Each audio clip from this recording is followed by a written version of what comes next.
কলৈ যায় আৰক্ষীয়ে জব্দ কৰা চোৰাং গৰু মহ। আৰক্ষীয়ে জব্দ কৰা চোৰাং গৰু মহ বিক্ৰী চোৰাং বজাৰত। নেতৃত্বত জনকল্যাণ সমিতি নামৰ গোশালা।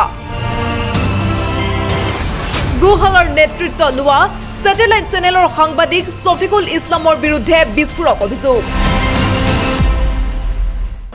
বিস্ফোৰক কল ৰেকৰ্ডিঙে উদঙাইছে গোশালাৰ নামত চলি থকা আচল ৰহস্য।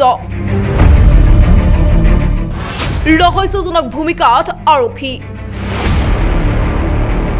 দুৰ্নীতি নানান অনিয়ম কেলেংকাৰীৰ অভিযোগেৰে চৰ্চাত থকা এখন জিলা দক্ষিণ শালমাৰা মানকাছৰ জিলা। ৰাজ্যৰ আন আন প্ৰান্তত নঘটা কাণ্ড এইখন জিলাত তেনে সম্ভৱ। এবাৰ জিলাখনত থকা এখন গোশালাৰ বিৰুদ্ধে উত্থাপন হৈছে গুৰুতৰ অভিযোগ। বিস্ফোৰক কল রেকর্ডিংত চাঞ্চল্যকর তথ্য।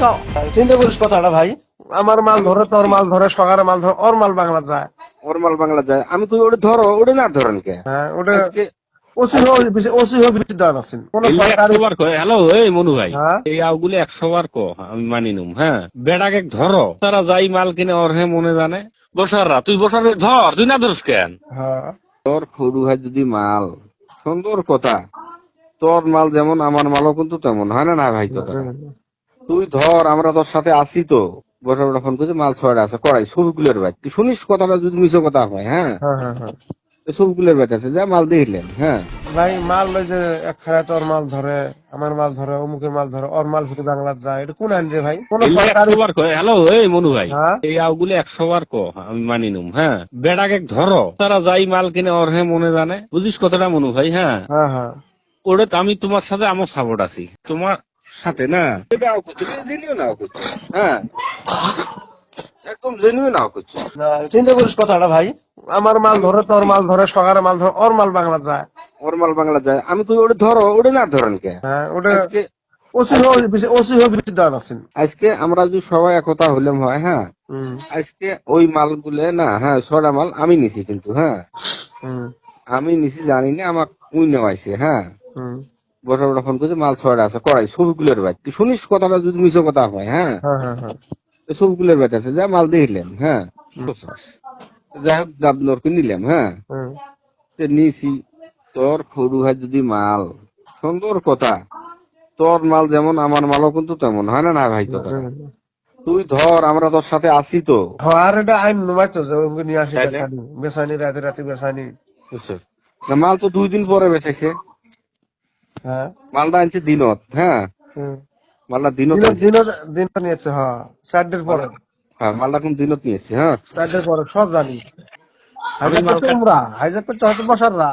বসাররা তুই বসারে ধর, তুই না ধরস কেন? হ্যাঁ আমি তো ডাইরেক্ট আছি মাল বসার ঠেনিছি। হ্যাঁ আমি তো কই নাই যে মাল আমি পাশি বা একটাই নিয়েছি একটাই নিয়েছি, আমি বসার ঠেনিছি। এই কথাটা তাহলে ভাই 3 জনে আসেন না?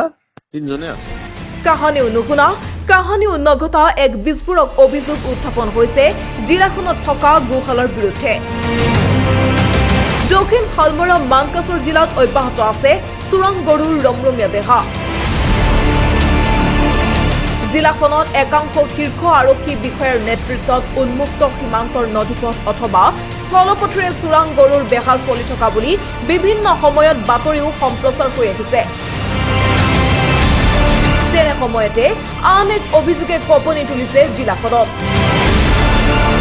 আৰক্ষীয়ে জব্দ কৰা চোৰাং গৰুমহ জিলাখনৰ গোশালাৰ পৰা বিক্ৰী কৰাৰ দৰে বিস্ফোৰক অভিযোগ উত্থাপন হৈছে। এটা কল ৰেকৰ্ডিঙে উদঙাইছে জনকল্যাণ সমিতি নামৰ গোশালাখনৰ প্ৰকৃত স্বৰূপ। অভিযোগ উঠিছে গোশালাৰ দায়িত্বত থকা স্যাটেলাইট চেনেলৰ সাংবাদিক শফিকুল ইছলামৰ বিৰুদ্ধে। এয়া জিলাখনৰ হাতচিঙিমাৰীত থকা হাতচিঙিমাৰী জনকল্যাণ সমিতি নামৰ গোশালা, যিখন গোশালাৰ দায়িত্বত আছে 2জনকৈ স্যাটেলাইট চেনেলৰ সাংবাদিক। ইয়াৰে এজনৰ নাম হৈছে শফিকুল ইছলাম।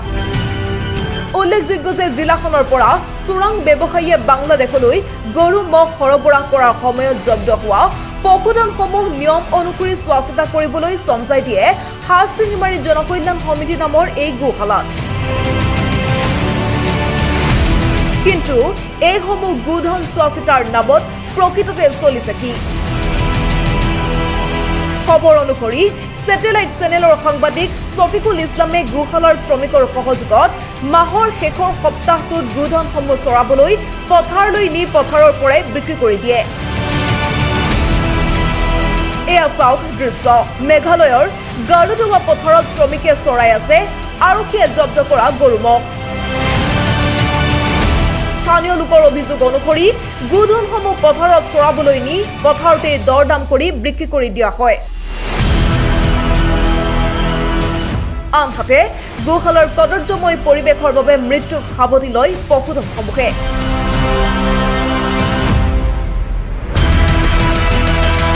যদি কোনো বেমাৰত এটা বা দুটা গৰু মহৰ মৃত্যু হয় তেন্তে পশু চিকিৎসকৰ সৈতে গোপন বুজাবুজি কৰি 10টাকৈ গৰুৰ মৃত্যুৰ চাৰ্টিফিকেট উলিয়াই লয় হেনো সাংবাদিক দুজনে। যদি এই অনিয়মৰ সন্দৰ্ভত কোনো সচেতন লোকে মুখ খুলিবলৈ চেষ্টা কৰে তেনেহলে বিভিন্ন ভয় ভাবুকিৰে দমন কৰিবলৈ চেষ্টা কৰে সাংবাদিক ছফিকুল ইছলামে।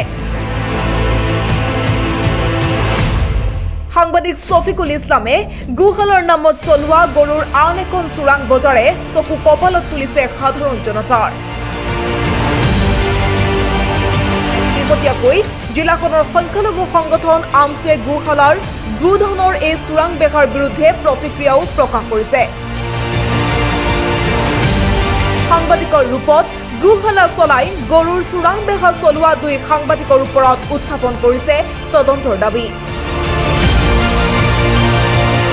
মানকাছৰৰ পৰা তুষান আলমৰ ৰিপৰ্ট, প্ৰতিবিম্ব লাইভ।